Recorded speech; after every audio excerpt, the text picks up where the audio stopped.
As a child, I moved around a lot. Between long-lasting feuds that seemed to last days, drug-fueled benders that left family members missing for weeks, and what seemed like hundreds of divorces and remarries, I was constantly moving from house to house. However, one place stands out most in my mind, and was the most memorable building I ever called home. I lived in my childhood home for the first 10 years of my life. They almost had to drag me kicking and screaming when we first moved. Every home I've lived in almost blended together, except the first. A nice three-bedroom home in a typical suburban neighborhood, back when my parents had the backing to afford such a place.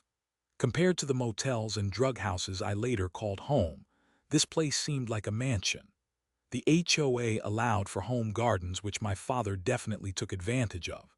A large lawn of various fruits and vegetables covered our yard and felt like a personal rainforest for my childhood self to play in. I recall playing hide and seek amongst the corn shoots with my sister, hiding behind the wheelbarrows and hedges riddled through the landscape. When our play was over, I spent time in my bedroom with walls covered in posters and shelves containing my favorite video games and toys. My loft bed felt like a balcony allowing me to overlook my kingdom, with a desk for study beneath it. My sister and I frequently rode our scooters around the neighborhood, often taking a trip to the convenience store by the entrance. We always took note of the large Birch Landing sign signaling the entrance to the neighborhood. On Halloween, we often frequented the other nearby neighborhoods. To the left was one called Starlight Saddle, which most houses within offered bigger candy bars when trick-or-treating. To the right, a neighborhood named Fair Forest, which I preferred, but my sister was not a fan. The houses here would mainly hand out toys and savory snacks like chips and crackers. On Halloween night, I would oftentimes come home with 5 or 6 new toys for me to play with. I also had a friend from school in Fair Forest who I would frequently visit. Combined with the corner store at the entrance to Birch Landing, the three neighborhoods were an amazing place to grow up in. Recently, I was invited to a work party on the other side of town. Plugging in the address to the Maps app on my phone, I noticed the route would take me to the road that Birch Landing entered. I decided I would leave a little early and take a detour to my old neighborhood.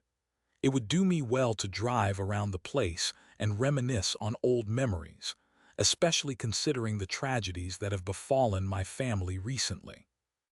Despite this, I always saw my childhood home as a beam of positivity in my memories, a calm before the storm in the trajectory of the chaos that would eventually befall my family.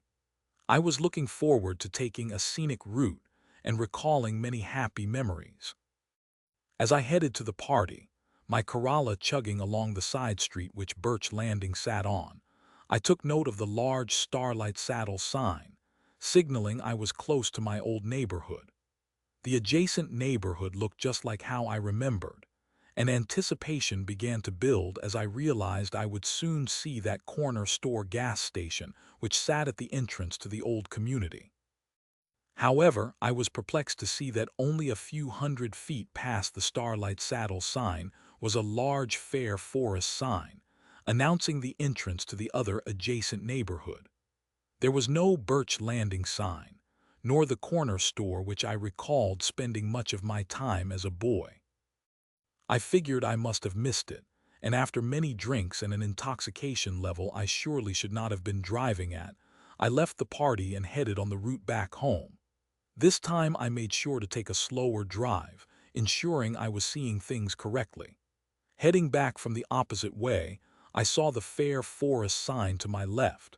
Slowing down, I made sure to take in my surroundings. The large concrete wall which surrounded the perimeter of Fair Forest ended about 100 feet after the sign. Then, another concrete wall started.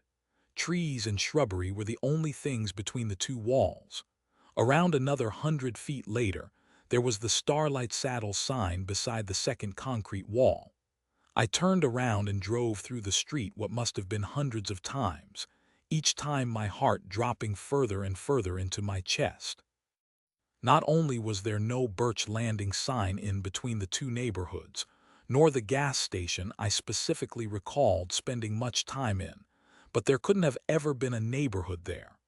My large childhood neighborhood couldn't have fit in the small gap between the two.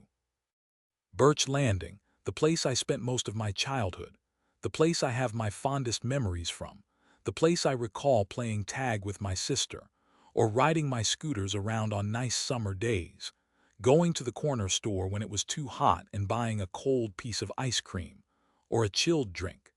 The place I remembered trick or treating with my sister and my friend from the next neighborhood over, coming home with piles of candy and trading amongst each other.